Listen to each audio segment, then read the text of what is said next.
جن لوگوں نے شیطان کو دوست بنایا ہے اللہ کو چھوڑ کر، ان کی ایک بہت بڑی علامت ہے، کہ وہ گمراہی کے باوجود بھی اپنے آپ کو ہدایت یافتہ سمجھتے ہیں، فسادی ہونے کے باوجود بھی اپنے آپ کو مصلح سمجھتے ہیں، بے دین ہونے کے بعد بھی اپنے آپ کو دیندار سمجھتے ہیں، گندگیوں میں مبتلا ہونے کے باوجود بھی اپنے آپ کو صاف ستھرا سمجھتے ہیں۔ یعنی ان پر شیطانی اثرات اس حد تک ہیں کہ وہ جو انسانیت کا خاصہ تھا، غلطی کا اعتراف، وہ جو ایک انسانیت کا خاصہ تھا، ابن آدم کی خوبی تھی، حضرت آدم نے جو انہیں سبق پڑھایا تھا کہ غلطی کا اعتراف، کوتاہی کا اعتراف، گناہ کی اور ندامت، اس طبقے پر جس پر شیطان پورے طور پر مسلط ہوتا ہے، اسے اپنی غلطی اور گناہ کا احساس بھی نہیں ہوتا، وہ اپنے غلط کو بھی صحیح سمجھتا ہے، اپنی گمراہی کو بھی ہدایت سمجھتا ہے، اپنی بے دینی کو بھی دین سمجھتا ہے، اپنے فساد کو بھی صلاح سمجھتا ہے۔ یہی فرق ہے۔ نئی تہذیب کا سب سے بڑا نقصان یہ ہے، ایک وہ طبقہ ہے نا جو اس درجے کی مغربی زندگی سے متاثر نہیں ہے، خطا کار وہ بھی ہے،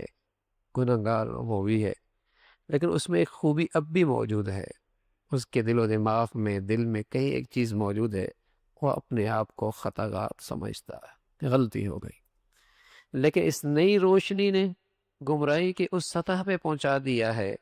کہ غلط بھی کر رہا ہے صحیح سمجھ کر، غلط بھی کر رہا ہے صحیح سمجھ کر، اس پر وہ فلسفہ پیش کرتا ہے، دلائل دیتا ہے، غلطی کی دلائل بھی دیتا ہے، گمراہی کی دلائل بھی دیتا ہے کہ یہ صحیح ہے۔ تو نئی روشنی، نئی تہذیب نے اس گمراہی کو اس حد سطح تک پہنچا دیا کہ برائی اس کے نظر میں برائی نہیں رہی۔ یعنی حضرت آدم کی اولاد کی جو سب سے بڑی خوبی تھی، اعتراف، غلط ہو گیا، کوتاہی ہو گئی، ندامت، شرمندگی، اس سے یہ بھی سلب ہو جاتی ہے، یہ اثر ہوتا ہے، شیطان اس پہ پورے طور پہ مسلط ہے۔ وَيَحْسَبُونَ أَنَّهُمْ مُهْتَدُونَ، یہ خیال کرتا ہے میں تو صحیح ہوں بھئی۔ یہ بدعت کو بھی سنت سمجھتا ہے، یہ گمراہی کو بھی ہدایت سمجھتا ہے، یہ فساد کو بھی صلاح سمجھتا ہے، یہ ذلت اور پستی کے راستے کو ترقی کا راستہ، روشن خیالی کا راستہ سمجھتا ہے۔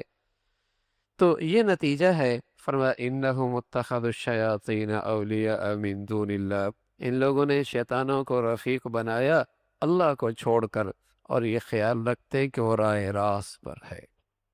عاملۃ ناصبہ، عاملۃ ناصبہ تصلی نارا حامیہ،